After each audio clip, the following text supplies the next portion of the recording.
Hello, good day. I'm very happy to welcome today a very special guest, Ray McGovern, who is very known throughout the world, in Europe as well as in the United States. And, for those of you who may not know him, he was a former high-ranking CIA analyst and briefer of 3 American presidents. Now, obviously, these days we are acutely aware how important the position that is to brief the president on a daily basis, because if the president is not briefed, this can have, or wrongly briefed, this can have devastating strategic consequences. So welcome you, Ray, and I'm very happy to be with you here. Thank you, Helga. Thank you for having me on. Recent extremely dramatic developments. A few days ago, on June 1st, the Ukrainian military attacked 5 military bases inside Russia, some of them deep into the territory of Russia as far as 4,000 kilometers. And they hit, varying reports, anywhere between 7 and 41 strategic nuclear-capable bombers of the Russian, which are part of the triad. Now, this came as a complete surprise and obviously was meant, that's what we want to discuss. What was the aim of that? And subsequently, the Ukrainians also attacked 3 times, I think it was on June 3rd, the pillars of the Kerch Bridge. Not much damage was done there, but that is a very strategic target in the minds of the Russians as well. So this whole situation was one day before the Istanbul discussions, and it could have been aimed to sabotage these discussions by hoping to provoke a Russian overreaction, putting into jeopardy the entire negotiation process. It could have also had some other strategic objectives, like ruining the relationship between Trump and Putin. And, there were several Western specialists who even, made the point that this could not have done without coordination and military help from either the CIA or MI6. So given the fact that you are one of the world-renowned experts on this field, I want to ask you your assessment about these developments. Well, with respect to the timing, Helga, I share your view that it was clearly timed the day before the renewal of these negotiations in Istanbul. The Ukrainians want no negotiations. They were dragged there by a combination of Mr. Putin and Mr. Trump, who combined to embarrass them into a situation where the Russians were showing up in Istanbul. This was weeks ago, and the Ukrainians had a choice of whether they would not show or where they would go. So they feared these negotiations, and of course, if Putin reacted in the way many naive Western officials would have thought, in other words, like the way they would have reacted, and said, "I'm not going to any talks now, man. I'm going to throw some Russianics in there into Ukraine, and maybe Germany, and maybe." Well, he disappointed them on that. I think the other main objective here, with respect to timing at least, had to do with trying to provoke Putin into reacting in such a way that it would be too embarrassing for the U.S. to step aside, to get out of this, just wash its hands of the Ukrainian experience. In other words, there is such a thing as overt cowardice. I think that the European leaders particularly would have thought, well, if we could provoke Putin into throwing a few Oreshniks into Ukraine. My God, that's an escalation. And the U.S. could not possibly walk away. Walk away is the term used these days, without suffering not only humiliation, but extreme charges of cowardice. Now, that didn't work either so far. I should emphasize that I'm sort of an outlier on these things. Some of my best friends, so to speak, some of the best analysts, like Pepe Escobar, for example, who was in Moscow at the time, is telling me that, and telling others, that the sentiment there is one of revenge. We got to get, now is the time. You got to do something, Vladimir Vladimirovich. Come on, let's go. Don't be too cowardly to react in an appropriate way. Well, I'm sure there are people there in Russia and some in high places that are reacting precisely that way. But I will say, you know, Gott sei Dank, Putin is a cool, calm, collected sort of person. He's also very smart. He sees that there are ways that he can attenuate this thing without rising to the bait that the Western powers and Zelensky have set out for him. What do I mean? Well, he ordered the negotiations to proceed, and Trump welcomed that as well. So the Ukrainians showed up. What happened on the 2nd of June? Well, people say, nothing happened, just an hour. And no. Number one, they exchanged their terms for a settlement. That's big, okay? Number two, the Ukrainians went home and said, okay, we'll study this and we'll be back in 10 days or so, or 2 weeks or something like that. That's also big.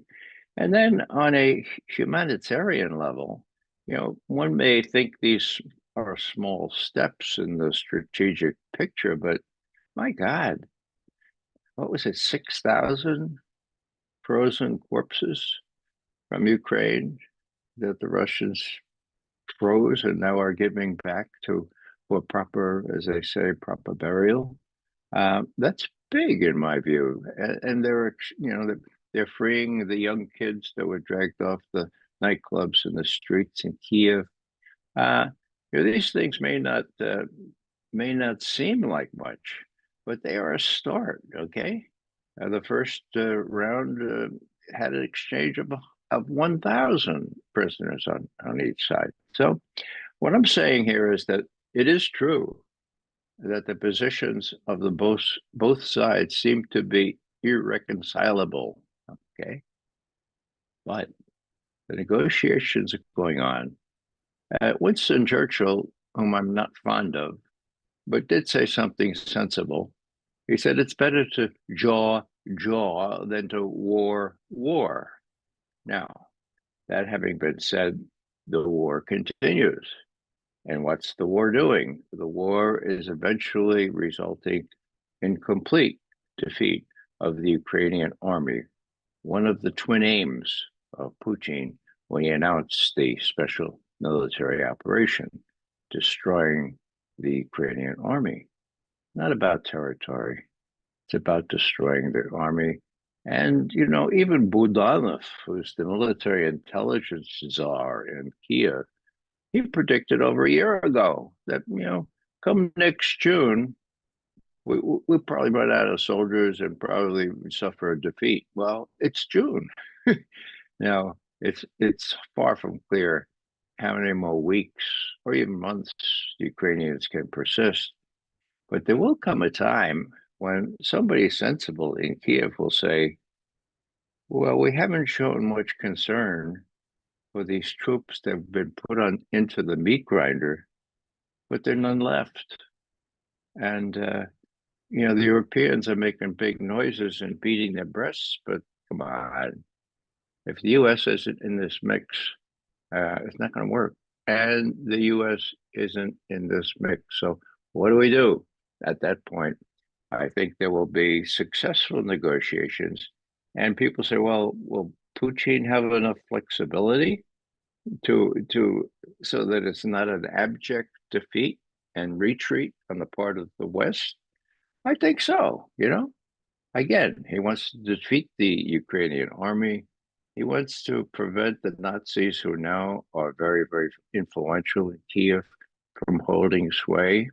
That's going to be a monumental task. But the way things are going, he's going to be able to achieve those things. The question is, at what point the Ukrainians will say, okay, enough. We think it's a sensible thing to stop. And whether Putin is sensible enough, and I believe he is, we talk about putting lipstick on a pig. The metaphor is pretty clear, right? Will Putin put enough lipstick? Will he give enough lipstick to Trump to make this pig of defeat for the U.S., for the West, and for Ukraine?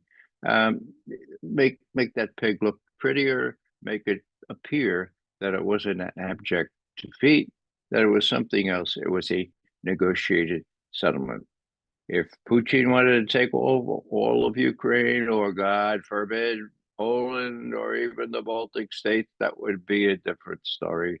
But he doesn't. When will Putin stop? You think he'll stop with Ukraine? Well, he already stopped with Ukraine. He stopped 6 weeks into the war when he scared the hell out of Zelensky, who appointed his best friend to do a negotiation, which was conceived and concluded in Istanbul in early April of 2022. So he already stopped. I mean, he stopped before taking over Ukraine. How many troops did they put into that fray to scare Zelensky? Most people think about 100,000. Is that enough to take over Ukraine? Of course not. How about Poland? No. So just to finish up here, it is possible that Mr. Trump could, at the end of the day, get up and say, look, the previous administration warned that Putin wouldn't stop with Ukraine. He'd go into Poland and the Baltic states. Well, I have this written agreement with Mr. Putin, my friend, who says he has no intention of doing that. And we can monitor whether he's going to do that or not. Okay. And so I've done something that Biden couldn't do. Biden was afraid of this. I have precluded it. And we have these other terms that were worked out with the Russians and the Ukrainians. So I see a glass more than half full, whereas I should warn you, most of my colleagues, fellow analysts, see a glass more than half empty. And I dare say neither of us pretend to be, well, as Colin Powell bragged at the UN back on February 5, 2003. Neither of us pretend to have evidence that is incontrovertible, that is indisputable, the word he used. Who knows? It may in the next days lead to some regular escalation. I just don't think so. Reading the signs that I've read so far, again, I've been wrong before. Everyone's has been wrong before. Well, I hope you are right, but there are a couple of points to consider. One is the very ominous mood changes or fluctuations in what President Trump is saying. Because just a couple of days earlier, he, according to himself, in an interview he gave to a reporter at an airport, did not know 2-3 days after there was a drone attack on the helicopter of President Putin that this incident has happened. Now, there was also very clearly no statement coming from Trump during the time of the Ukrainian drone attack on these military bases in Russia. So that puts up the question, was Trump briefed about all of that? Was he not? Is there a breakdown of the briefing process? And since you have been a briefer of presidents, you probably can shed some light of, how these things function. Or, was he, just being quiet because he was annoyed, as it seems to have been? In any case, that is a worrisome point, because there seems to be still a very heavy factional situation in the cabinet of President Trump. And, one can only hope that he is asserting himself, but a big question mark remains. So what is your take on that? Well, Helga, you're quite right in suggesting that there's a great division within Trump's own administration. That's clear. Will Trump and the allies closest to him, like Witkoff and I guess J.D. Vance, and now Rubio, if he's joined the Team A, will they prevail? That's not at all clear, despite their best efforts. We've seen such reaching out to Russia not prevail in the past. As a matter of fact, the man who got me down to Washington from New York to work in government, John F. Kennedy, was killed when he reached out to the Russians and tried to create a decent relationship with them. So there's lots of history here. Now, I saw the interview at that airport where Trump was asked about the assassination attempt and said, no, I don't think about that. Well, I don't take that at face value. I think probably he was briefed. He just didn't want to talk about it just then. And the silence now, and I think it's right up till to right now, where they're wondering how to react to this, to the drone strikes deep inside Russia at those major airfields. They're trying to figure out how did this happen? Did John Ratcliffe, the head of the CIA, know about it?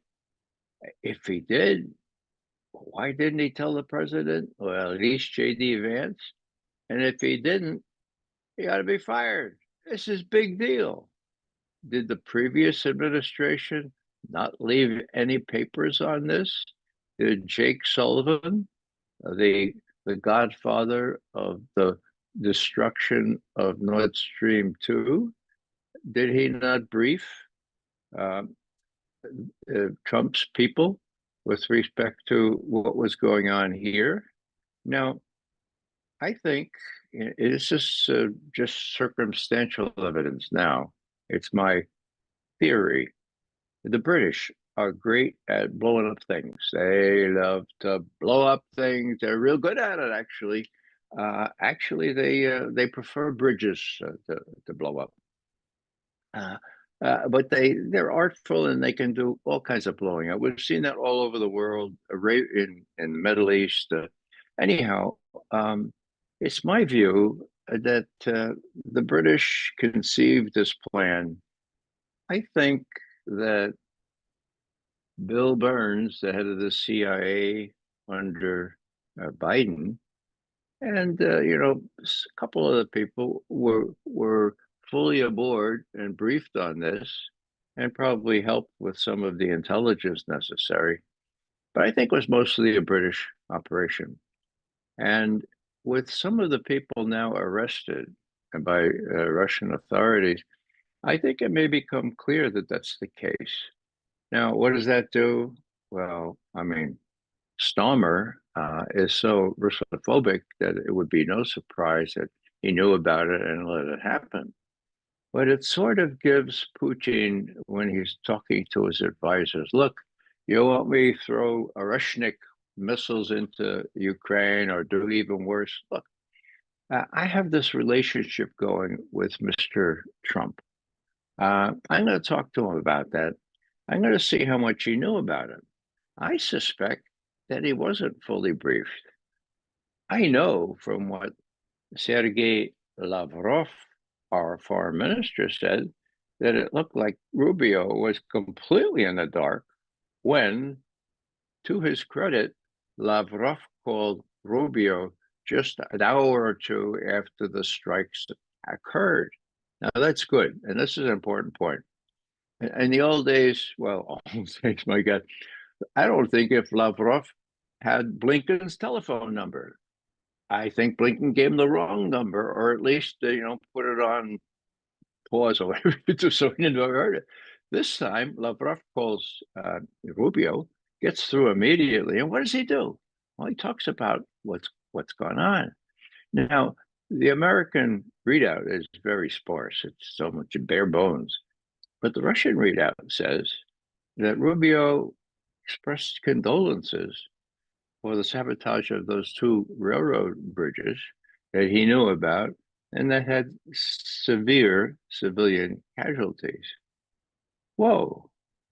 So here they're talking not only after that same day those bridges were blown, but after those far-reaching attacks on Russian strategic air bases, and they're talking about, and we know from the Russian readout, and Russian readouts can be depended on. I mean, if I've seen one, I've seen about 1,000 of them. Okay, so what happened was Rubio knew about the bridges and apologized or kind of expressed condolence about it.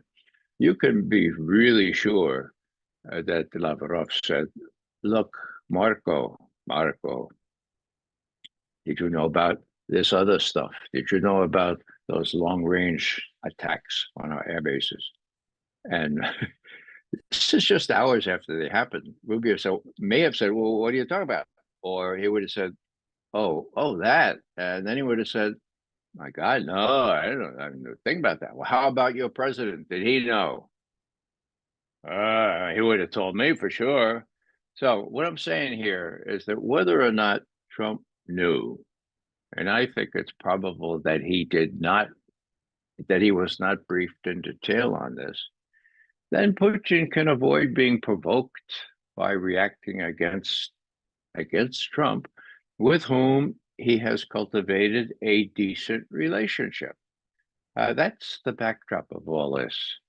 Just to finish with this word, both the Russians and the American side have given priority to creating a kind of decent relationship between Russia and America that Trump was unable to do during the first 4 years of his first tenure. Okay.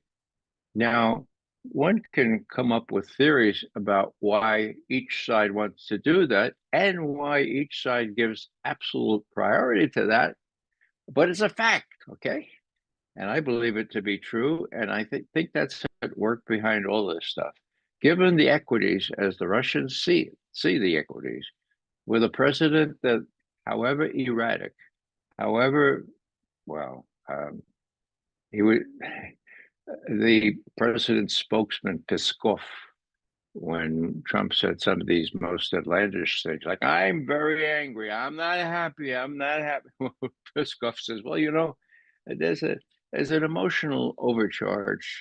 These things are very complicated, and so we don't place a lot of, there's an emotional factor here." So what I'm saying here is that against the backdrop, if I'm correct, that priority is being given to cultivating this relationship in the face of Europeans who want nothing about this, who want America in this war in Ukraine. Well, I think that explains a lot about how cool, calm, and collected Putin has been thus far.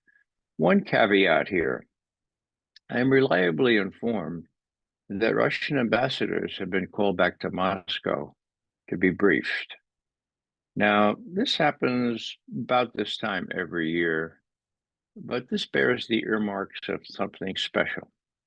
Now, what could that be? Well, it could be a briefing on next steps with respect to Ukraine, or simply a status report of where we are and where our priorities lie. But this is big. This is decision time, and that the Russian ambassadors are being called back to get this kind of briefing means that this is all being taken very seriously by Putin. And lastly, Putin does face internal urging or opposition, or people who say, "Why are you so timid?" Well, he even alluded to this in a major speech about 6 weeks ago. He said, "A lot of people here want to go much faster, but we're going at our own pace. We're achieving success." And that happens to be the case on the field in Ukraine. And that's another major backdrop to this whole calculus. I think it's extremely important to hear that from you because, if there is a priority from the side of Putin and Trump to normalize, in quote, the relationship between the two largest nuclear powers in the world, everybody who is not a moron should be extremely happy about it. But there seem to be a lot of morons, at least on the European side, because, while President Lula from Brazil just expressed that he was absolutely horrified when he heard the previous US President Biden declaring his intent to destroy Russia. Now, that has been the line by several people in Europe as well. One of them is now from September onwards, the acting president of the UN General Assembly, which is a rather disturbing idea. But yeah, yeah. But whatever, that's a totally different topic. But even Defense Minister Pistorius just came out, I think yesterday or today, and he said Ukraine is not losing the war, which is really amazing, because you have as you mentioned, the commander of the military commander in Ukraine telling Zelensky that the war cannot go on beyond this summer. It's simply for attrition of the army, of the military supply, but especially soldiers. And then you have the entire European war machine, or I should say the coalition of the willing. That's the British, the French, the Germans, the Poles, the Baltics, and some of the Scandinavian countries. Not emphatically, obviously, Hungary, Slovakia, Italy is also not exactly on the same line, Spain not. So it's the coalition of the willing, not even in the entire NATO and not the entire EU. But they are dead set to go for the biggest militarization, military buildup of Europe since the Second World War. They have earmarked €1 trillion for investment in infrastructure. The British and the Germans just agreed to build long-range missiles, and the British and the Ukrainians have all kinds of. So there is clearly the intent to keep this war going. And, the main problem is obviously the line that, when the Ukraine war will come to an end, then Russia will just use that pause to build up its army again. And then a Russian attack on Poland or some other NATO country is inevitable, the latest by 29, but probably before. Some people are even talking this year. So they are hyping themselves into a frenzy that the war with Russia is inevitable. It will happen. There is an unbelievable preparation of the German public on all levels. There is something called Operation Plan Germany, which explicitly is supposed to teach all levels of society, civil society, trade unions, schools, teachers, just everybody, what has to be done, in the coming war with Russia. Soldiers go to the schools trying to recruit pupils. And so, I think that the danger I see that this could become a self-fulfilling prophecy.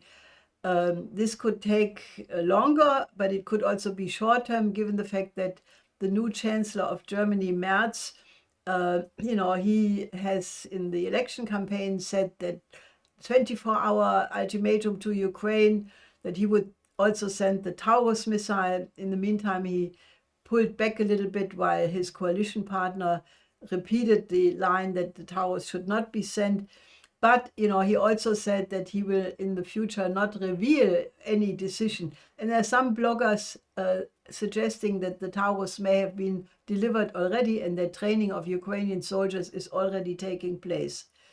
So all of that is naturally a factor. You can say, like your friend Pepe Escobar, that the Europeans are just chihuahuas and it doesn't really matter. There are some important Russian analysts who also say, Europe is totally sidelining itself by its stupidity. But I think, given the fact that the British role in all of this has been to instigate again and again, I think we are not out of the danger zone. And, you can see how quickly overnight new facts can arrive, and we are in the same crisis again. So what would you tell these Europeans? I would say, sei doch vernünftig. Because, Europeans used to be able to reason from facts, right? I mean, they learned a lot in the Renaissance and in other thinking since then. And what I go back to, um, what happened to Ostpolitik? The hallmark of that was Willy Brandt, Egon Bahr were vernünftig. And they said to the population, sei doch vernünftig. We can deal with the East. It would be a very prosperous thing to do. Not only would it tamp down tensions, but there are immense possibilities for trade. By the way, the Russians have a lot of cheap gas they could sell us. And so the Social Democratic Party used to be kind of enlightened. Now, I have to say that, well, let me put it this way. Back during the 1930s,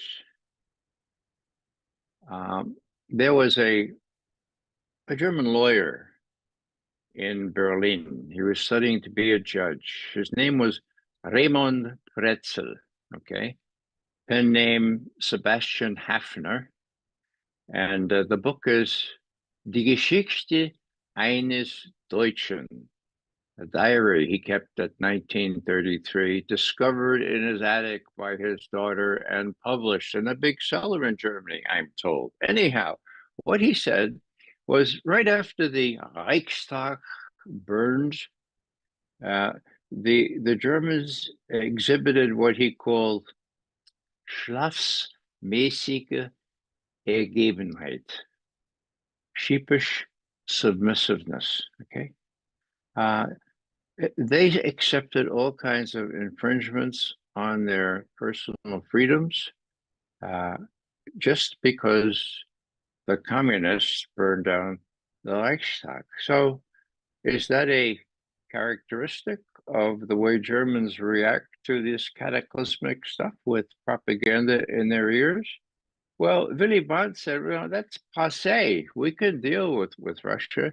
And he did. And that engendered a whole series of East-West engagements. Let's fast forward now.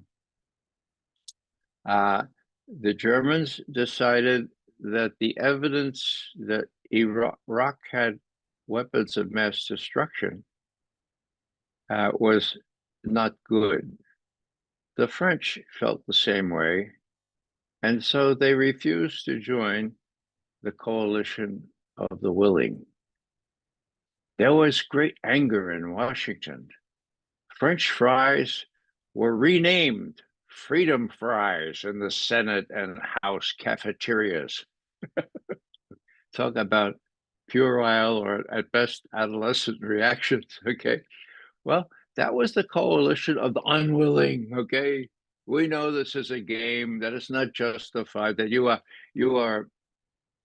prostituting the intelligence analysis process, which I must confess my former colleagues were persuaded to do. And so they didn't join the coalition of the willing. Now, that was before that was then. Okay, now we have, in my view, the coalition of the brain dead. I mean, these political functionaries have bubbled to the top in systems that reward people who are not so smart but politically astute. Now, what are they doing? They're trying to do something impossible. They are trying to persuade everyone that the Soviet Union never fell apart and that the Russians are intent on moving toward Poland after Ukraine and the Baltics, and God knows he'll be on the English Channel before you know it. I mean, it's bollocks. It's crazy, okay? But the press, the media, I understand a lot about the media in our country, but also in Germany, since I served there for 5 years. And I think that the German media, probably the mainstream media, despite all the revelations of Elfkotte and others, they still are the worst media in the world. So unless you are plugged into places like Nachrichtenzeiten, you don't know, you don't have a clue what's going on. So what I'm saying here is that the Social Democrats used to be the kind of party that Willy Brandt and Egon Bahr not only led, but were proud of. What happened to it? I don't know, but I do know this. 10 years ago, about 10 years ago, when Operation Anacondia, NATO operation, actually the coalition of the willing operation, right up on Russia's border, the biggest mass of Western troops against the Russian border since World War II. It started the day that I was lucky enough to be briefing or to have a conversation with the head of the Bundestag's Ausschuss Committee for Verteidigung, the Armed Services Committee of the Bundestag. He was from the SPD. They had the coalition going. So I said to him, I said, gosh, what do you think of this? What do you think of this Operation Anaconda? I mean, the name itself, I mean, what do you think's going on there? And he was very defensive. He said, well, that's something else. We're not participating in that. I said, but Herr Helmich, you are participating in that. You have troops participating. Well, that's no. Now, why do I mention that?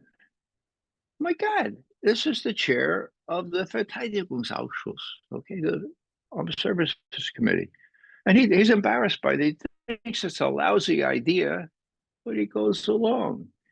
He's not like Willy Brandt or Egon Bahr or the others that Schmidt and Schröder. Okay, so the SPD is sort of like the party that folded in 1933 when the Hitler people did not have the majority. That party folded, the Social Democrats, and so of course did the Centrum, the Catholic Party. So even though Hitler did not have a majority, because these people had schlafsmäßige Ergebenheit, they folded. So my question is, when are the Germans going to see, number one, that the Soviet Union really and truly fell apart, that there is absolutely zero evidence that Russia has its designs on any other part of Europe. There is zero evidence that Russia had any intention of seizing Crimea, for example, before the coup in Kiev, the Western Secret Services coup in Kiev that was as appropriately described as the most blatant coup in the history of mankind, and indeed was advertised 2.5 weeks before on YouTube with Assistant Secretary of State Victoria Nuland talking to Ambassador Jeffrey Pyatt in Kiev and naming the coup leaders, naming who they were going to put in place, okay? And, Pyatt says at one point, oh, but, with all due respect, Madam Secretary, the Europeans aren't going to like this. And she says, F the Europeans. Now that's, you know what the F word is, okay? Now, why do I mention that? Well, because it's right there in her voice, but also because it's 2.5 weeks before the coup, but also because, she's a diplomat, right? diplomat. So 2 days later, she apologizes to the Europeans. Oh, I didn't mean F the European. No, I'm sorry. That would no. So you have firsthand confirmation that that conversation was not artificial. It was real. 2.5 weeks before the coup. Now, what I'm trying to get at here is that where was Putin during the coup? He was in Sochi for the last winding up of the Winter Olympics. What happened when he got back? Well, he convened his military and political advisors. So, my God, NATO has its eye not only on Ukraine, but our only ice-free all year round naval port in Sevastopol, the whole part of Crimea where we have airfields and everything else. The first thing we have to do is get Crimea out of harm's way. And how do we do that? His advisor said, well, you remember, Mr. President Putin, that it was Khrushchev, it was an accident of history that gave Crimea to Ukraine. It was always a Russian part of this world, and that was in 1954 because Khrushchev needed more support from the Ukrainians. Guess it didn't matter then, Mr. Putin, because Ukraine was part of the Soviet Union. So now it matters. And Putin said, well, how did Khrushchev do that? And the answer was, well, ukaz, ukaz. That's what we do things in the old days. You have a piece of paper here. You're the general secretary. You do ukaz. You say from now on, Crimea will be part of Ukraine. That's how it's done. And Putin says, Putin's a lawyer, right? He says, I don't want to do that. How do the people in Crimea feel about this coup? Well, the answer was simple. They were up in arms against the coup, as were the people in the Donbass. And so it's very easy to have plebiscites, and the votes were, well, the votes were over 90% in favor of rejoining Russia. And a month later, that happened. So to suggest that, Putin wanted to annex Crimea well before the coup in Kiev, there's no evidence of that at all. As a matter of fact, there's zero evidence. So to the degree the Europeans, and particularly the Germans, who used to be pretty solid, thinkers, syllogisms, and they could do some pretty good philosophers as well as writers and so forth. To the degree the Germans would kind of wake up, and see what's being done to you by these militarists. I use, as you know, Helga, a different phrase from military industrial complex, which is what President Eisenhower warned against in his farewell address. Eisenhower said, look, after World War II, the military-industrial complex we built up during the war has grown like Topsy. It's grown out of proportion. And the only way to stem that growth and control it is a well-informed populace. Now, whoa, do we have that? No. Does Germany have that? Extra no. Okay. So I use, instead of the MIC for military industrial complex, I use a different acronym. Actually, Pepe Escobar was one of the people who advertised this in his book recently. It's the Mickey Mat. Okay. Now, it sort of rhymes with Mickey Mouse, so you might remember that. But this is what it stands for: the Military Industrial Congressional Intelligence Media Academia Think Tank Complex. Why do I say media? Because it's the fulcrum. It's the principal thing, the basis of making the whole thing work. And who controls the media? The rest of the Mickey Mat, the Military Industrial Congressional Complex. So we are in quite a pickle. That's why I'm delighted to appear on your show here, Helga, to try to spread my truth around. Do I pretend that it's that it's always the perfect truth? I do the best I can, but I was warned as a young boy, if you tell the truth, it's a real joy because then you don't have to remember what you said before. I've been saying this. I've been saying this kind of stuff for about 60 years now, and I just say it the way I see it, and I hope nobody takes offense, but rather reflects on whether what I might be saying might possibly, conceivably be true.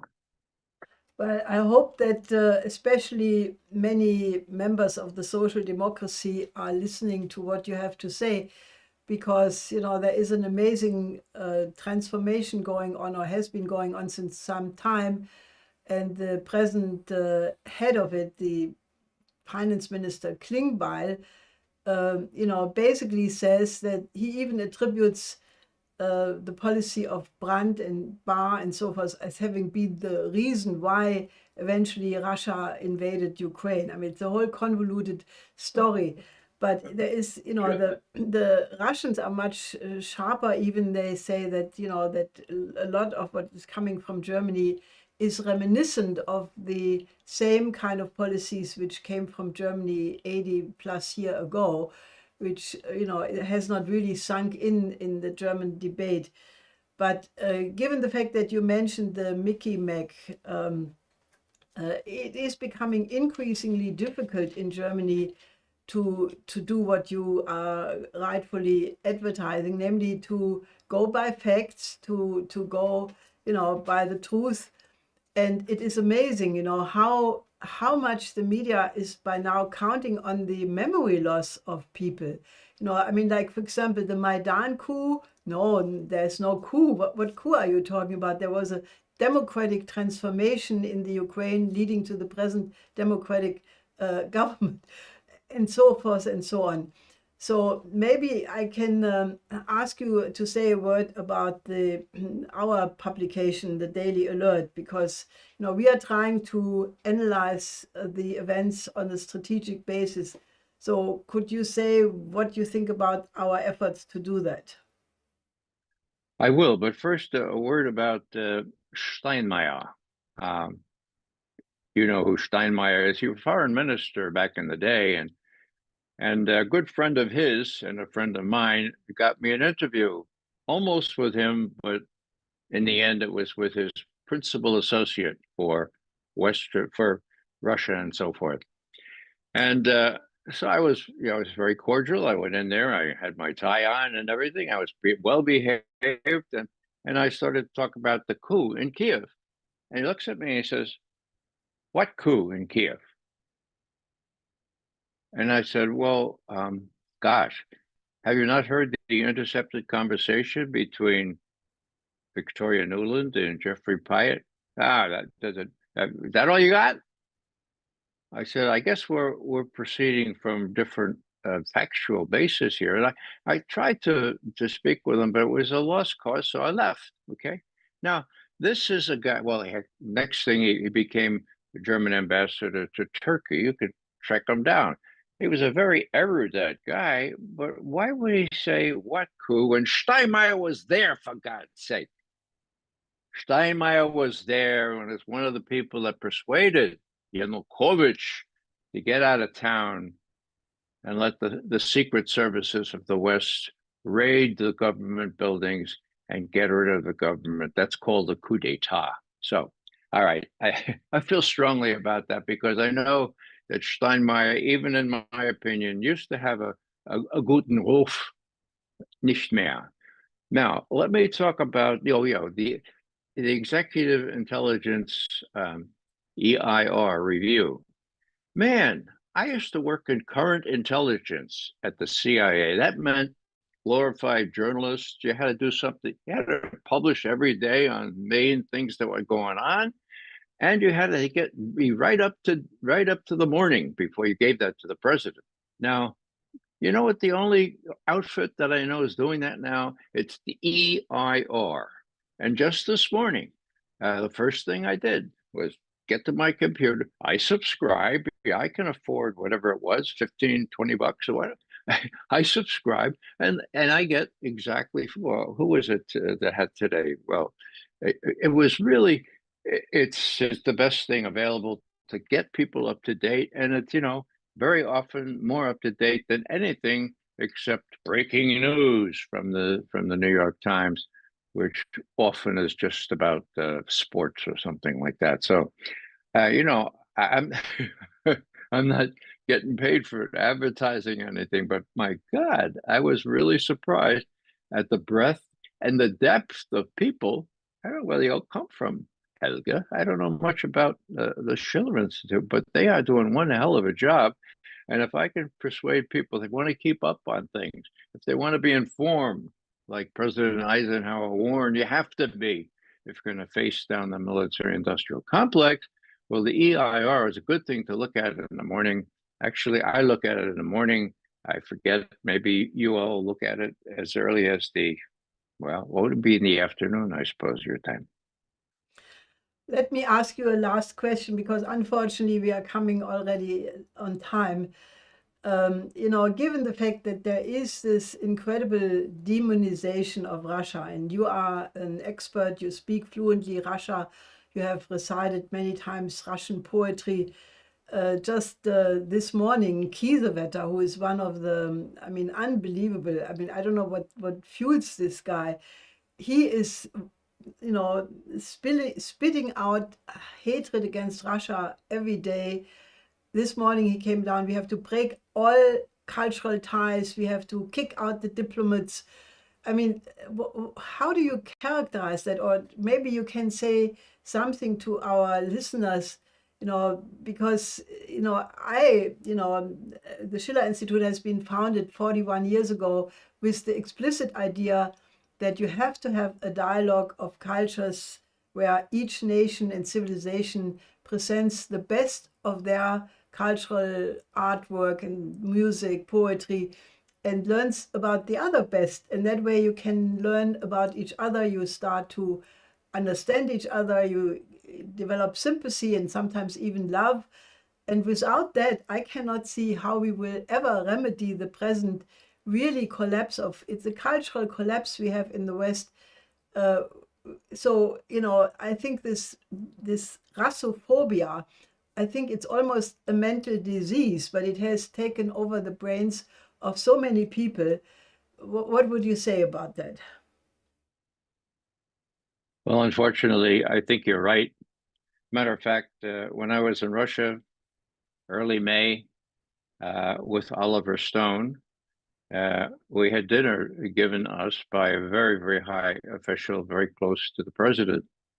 And he looked at me and said, "Mr. McGovern, you're a Russian expert, right?" I said, "I try to be." He said, "Now, you studied Russian area studies, right? So why don't you hate Russia?" And I said, in a short form, I said, "Because I studied area studies. I know about Russian history, Russian literature, Russian music, Russian liturgy. When you know about that, it's impossible to hate Russia, okay? Now you understand Russia. Putin verstehe, okay, that's okay." Let me just finish with this quotation. Germans are smart people, for God's sake. And a lot of them are courageous people. And they have models like Willy Brandt and Egon Bahr. Here's what Sevin Dagledin, who is in the Bündnis Sarah Wagenknecht's party, okay? Here's what she said. I recommend it to all Germans. Es ist unsere erste Pflicht, sich von diesem Königreich der Lügen nicht dumm machen zu lassen. Okay? Let's not let ourselves be made dumb by this Königreich, this kingdom of Lügen. Lion in English, von der Lion comes to mind. Come on, folks, we're big. We understand this time. We're not going to be deceived. We're going to get to know the enemy and maybe understand that Russians are just as human as us. One last thing maybe I'll add. I was at the parade there on the 9th of March, and I watched Putin give his address. Now, after several weeks of people like our President Trump saying, "Oh, we won the Second World War. We had the strongest army, and yeah, the Russians may have helped, but I mean, after that kind of frivolity, I expected Putin, well, he'd have some snide remark to reply to that. None of that. What he said was, we welcome the second front that was opened up in the West. That was a very big deal and a very big help to us. Now, we had some decisive battles before that, pointing toward victory, but we want to make sure that we give credit to our allied friends. My God! I mean, if what Western diplomats or statesmen, so-called, want to learn something about being gracious under fire, and what more Beleidigung, what more insult could there be than to deny that the Russians beat the Germans, the US? Well, so in other words, we have a perspicacious, principled, but peaceful and gradual president in Russia. We have a person in the White House who is willing to deal and to get beyond this Russophobia. He faces great obstacles. Let's not make it any worse for him.